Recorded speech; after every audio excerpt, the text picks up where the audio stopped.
Pemirsa, pada akhir bulan, di bulan terakhir di 2022 ini, indeks harga saham gabungan diperkirakan bisa menguat dengan kemungkinan window dressing. Tetapi faktanya adalah pada saat ini sudah ada di bawah level psikologis 7.000. Apakah pelemahan ini memang karena tertarik oleh saham Gotoh yang sering disebut-sebut menjadi pemberat indeks? Saat ini kita akan berbincang bersama Direktur Ekuator Suwarna Investama, Hans Kuih. Pak Hans, selamat pagi. Ya, selamat pagi. Ya Pak Hans, tadi saya sempat lihat di pembukaan perdagangan, begitu dibuka saham Gotoh itu langsung kena auto rejection bawah di 132, turun 6, sekian persen. Dan itu kemudian juga diikuti oleh saham Telkom yang bobotnya masih lumayan besar ke indeks tentunya, yang sempat turun di 39,50 kalau tidak salah. Nah, apakah ini akan terus-terusan menyeret indeks turun karena saham Gotoh yang sudah dibuka lock-up periodnya itu disebut-sebut ada 1 triliun lembar lebih, mungkin Anda akan banyak yang melepas, atau seperti apa Anda lihat?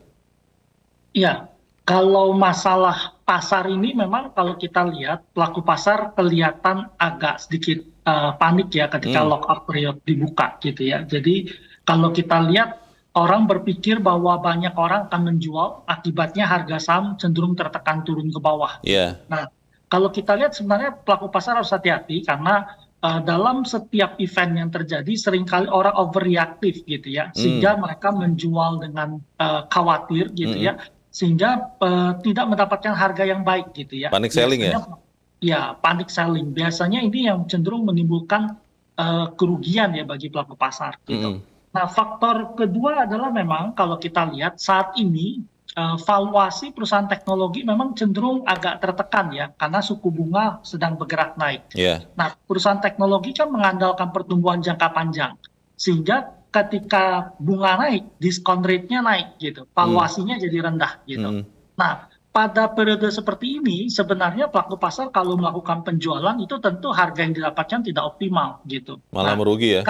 ya karena gini, sebenarnya kenaikan suku bunga Federal Reserve ini kemungkinan puncaknya udah ada di tahun depan gitu. Jadi di Hmm, kuartal 2 itu mungkin udah puncak. Sesudah itu Fed mungkin tidak akan terlalu menaikkan suku bunga mereka flat, dan waktu itu perusahaan teknologi cenderung akan bergerak rebound gitu. Jadi hmm, pelaku pasar itu harusnya lebih rasional menyikapi hal-hal seperti ini. Kalau dia menjual saat ini, ya kemungkinan harga yang didapatkan benar-benar tidak optimal yang mereka dapatkan gitu. hmm, Nah, kemudian kalau kita lihat hmm, investor yang ada dari awal di Gotoh itu sebenarnya harusnya udah cukup paham gitu ya, karena hmm, di prospektus perusahaan udah jelas ditunjukkan memang perusahaan masih mengalami kerugian gitu ya, ya, dan depan ada peluang untuk membaik gitu. Nah, ini yang harus dipahami. Jadi sebagian besar investor yang udah masuk waktu IPO, udah ada di perusahaan sejak awal itu harusnya tidak agresif melakukan penjualan harusnya. Jadi ini harusnya pelaku pasar retail tuh hmm, tidak perlu terlalu panik gitu ya dalam hmm, menghadapi tekanan yang terjadi saat ini gitu ya. Dan uh, kalau kita lihat secara fundamental perusahaan gitu ya, memang ini perusahaan yang growth ya, bergerak growth gitu ya, bukan hmm, value posisinya. Biasanya memang kalau saham growth itu cenderung agak tertekan pada waktu bunga naik gitu ya, atau ekonomi kurang mendukung gitu. ya, Karena mereka ngandelin pertumbuhan gitu. Nah, kita lihat transaksi value dari Gotoh itu sebenarnya udah mulai membaik gitu ya. Transaksi value-nya terus bergerak naik gitu hmm, posisinya. hmm, Nah, jadi dari awal transaksi terus bergerak naik. Memang mereka sedang memperbaiki margin ya, kontribusi margin kemungkinan akan lebih membaik ya ke depannya gitu. hmm, Dan kalau kita lihat dari paparan perusahaan, mereka mungkin akan bergerak positif ke depannya kontribusi margin gitu. Nah, oke, ini yang menunjukkan sebenarnya secara fundamental perusahaan ini masih harusnya masih bisa jadi pilihan ya, tetapi tentu time ya, horizonnya jangka panjang gitu. ya. Pak Hans, kalau saya membandingkan dengan Bukalapak ya, kode saham Buka. Di Januari Bukalapak itu harganya sekitar Januari tahun ini sekitar 500 dan sekarang sekitar 300. Itu turun lebih dari 50%. Kalau lihat saham Gotoh di Januari itu sekitar 360. Di sekarang saat kita berbicara ini ada di 132. Hampir turunnya hampir 60%. Kalau untuk investor yang memang masih ada di dalam, karena tadinya mengira bahwa bisa menahan dalam waktu 1 tahun 2 tahun, itu apa yang harus dilakukan? Dan untuk investor yang belum, yang memang melihat going concern bisnisnya, Goto ini kan kita tahu ada e-commerce, ada kemudian ride hailing, ada juga makanan yang dipakai. Itu kalau berpikir untuk masuk sekarang, itu apakah cukup bijak? Karena kalau kita lihat beberapa hari ini, 3-4 hari kan terus-terusan Goto ini kena auto rejection bawah ya. Jangan-jangan hari Senin ketika dibuka lagi, ya kembali lagi kena auto rejection. Apakah sekarang waktunya yang tepat untuk mulai masuk, untuk yang belum masuk, atau tunggu sekian lama? Menurut Anda seperti apa, Pak Hans? Ya, kalau kita lihat memang kalau pasar lagi panik, kalau kita belum punya posisi, tentu kita jangan entry cepat masuk ke pasar ya. Kita menunggu dulu gitu ya, bahwa kapan perusahaan akan mencapai bottoming gitu ya. Karena Ya, kalau ada panik, jangan menangkap pisau jatuh gitu ya. Jadi kita tentu ya, menunggu gitu ya, tekanannya mereda gitu. Tapi sebagai poin gitu ya, saya memberikan perspektif berbeda ya cara pandang gitu ya. Jadi kalau kita lihat perusahaan teknologi yang ada Goto, Buka yang udah berhasil go public gitu ya di pasar, gitu ya, kemudian ada Beli juga gitu ya. Mereka ini kalau istilahnya tanding itu udah masuk ke babak final gitu ya.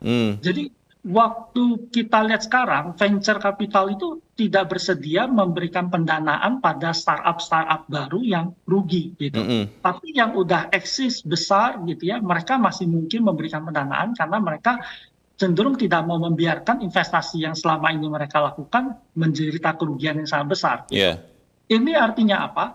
Artinya ke depan orang akan tidak bisa membuat lagi Goto yang kedua, tidak bisa lagi membuat Bukalapak yang kedua gitu. Jadi yang ada ini adalah pemain yang eksis ini yang ada di pasar gitu. Nah, yang sekarang oke, terjadi adalah mereka sedang berkompetisi dan tetapi kalau saya lihat dari modelnya, kemungkinan mereka tidak akan mencari satu the winner gitu ya. Jadi mereka mungkin tidak akan mengambil satu pemenang untuk mengambil semua kue yang ada. Tapi kemungkinan mereka akan berbagi kue yang ada gitu. Karena oke, inilah model bisnis di masa yang akan datang ya, gitu. Yang akan dilakukan korporasi teknologi kebanyakan yang saya perhatikan mereka akan berusaha memutar bisnis mereka gitu ya dan mulai menikmati margin keuntungan gitu. Nah, karena kenapa? Seperti bisnis makanan gitu ya. Saya ketemu dengan beberapa founder bisnis makanan. Mereka bilang, kami tidak mungkin membuat armada sendiri. Karena biasanya akan collapse kalau penjualan. Jadi ya, mereka harus nempel pada yang sudah ada. Gojek, Grab gitu Ya, yang udah ada gitu. Nah, di sana Gojek dan Grab itu bisa minta bagian dari keuntungan baik, gitu. baik, Dan itu mereka harus lakukan. Nah, baik, ini arah ke depan. Ke depan kita belanja, kita harus bayar biaya transportasi. Karena nggak ada pilihan. Kalau betul. nggak kita harus bergerak sendiri. Kalau Oke. kita ingin layanan, kita harus bayar. Pak Hans, Nah, terakhir Pak, singkat saja Pak. Kalau khusus saham Goto, di harga berapa Pak boleh mulai kumpulkan? ya, ini agak sulit Pak ya, Pak Leonard ya. Jadi memang kita harus menunggu sampai tekanannya agak mereda gitu Oke, posisinya. Tetapi poin kita adalah perusahaan sebenarnya secara perusahaan teknologi, Goto ini punya ekosistem yang paling komplit ya baik, posisinya. Dan baik, mungkin kami oke, perkirakan ini salah satu player yang akan baik, bertahan untuk jangka yang sangat panjang. baik. Terima kasih untuk pencerahannya, Direktur Ekuator Suwarna Investama Hans Kui. Selamat pagi Pak Hans. Ya, selamat pagi ya.